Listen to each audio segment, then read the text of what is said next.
As a Spanish student, you may think the past subjunctive mood is difficult, but today we're going to see just how simple it can be by conjugating it in just a few easy steps. We'll see when we should use it, and then we'll get into some examples. Hey everyone, and welcome to Anytime Español.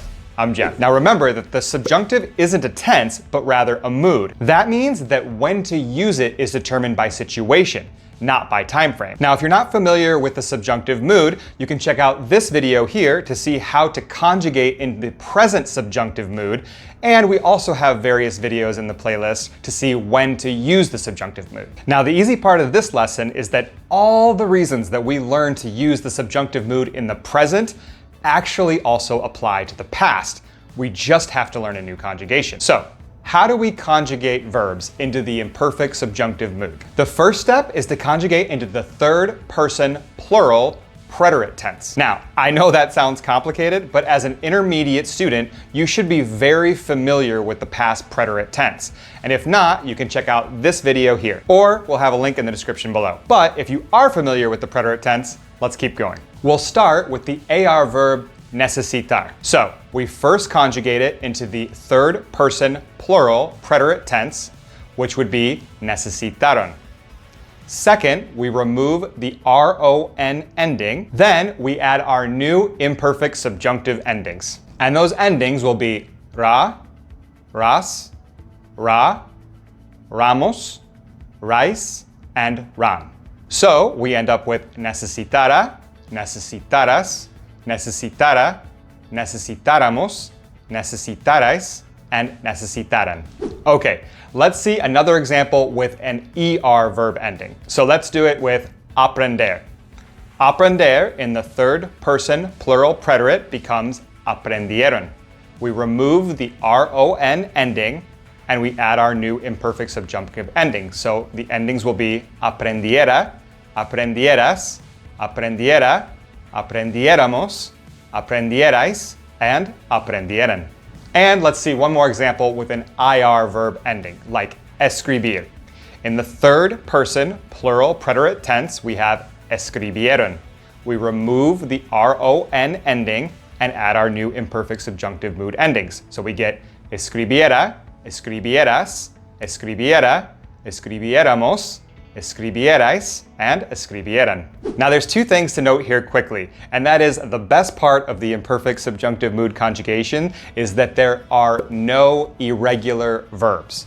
More on that in a second. And the second thing is that all verbs have the same endings in this mood regardless of whether they are AR, ER, or IR verbs. Finally, an easy conjugation. Now let's see some uses and examples of these conjugations. We'll do one example each from our WEIRDO acronym. Remember, WEIRDO stands for wishes, emotions, impersonal expressions, recommendations, doubt or denial, and ojalá. And those are the triggers that let us know when to use the subjunctive mood. Okay, let's see these here. Yo esperaba que ellos no tardaran en regresar. Yo estaba feliz que mi hermano me escribiera varias cartas. Por el tráfico, fue imposible que ellos pudieran venir a vernos.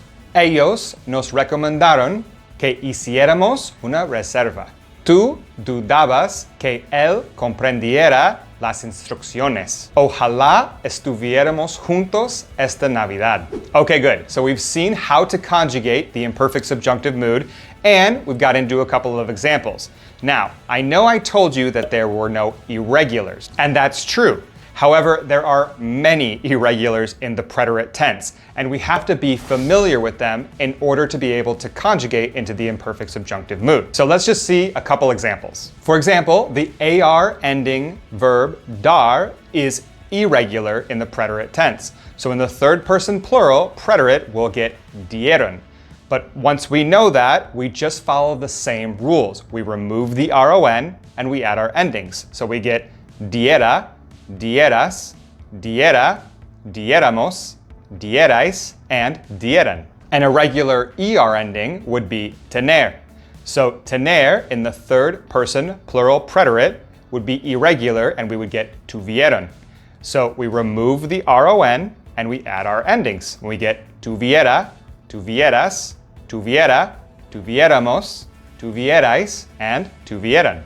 Let's see one more. IR verb ending irregular in the preterite tense. So for this example, we'll use ir. So ir, third person plural preterite tense, becomes fueron.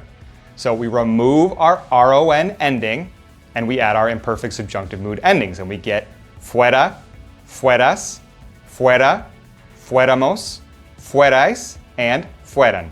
So we see for the imperfect subjunctive, it does not matter if the verb is regular or irregular. We can always follow these rules and find the right conjugation. Now, the last thing we need to cover is that this mood does have an alternate ending that you may come across. Now, in my experience, these endings are nowhere near as common.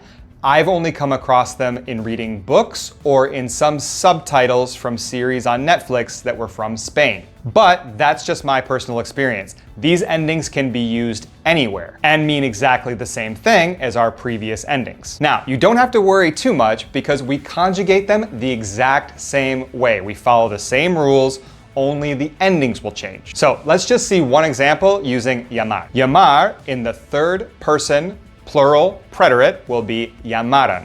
We remove the RON ending, but then we add these new alternate endings. So we get llamase, llamases, llamase, llamásemos, llamases, and llamasen. So if we have the following sentences, ella quería que lo llamara por teléfono, or ella quería que lo llamase por teléfono, these two sentences mean the exact same thing. It's just that the RA ending is more common. And that's it. You can conjugate the imperfect subjunctive mood. Now watch this video to improve your Spanish. Till next time.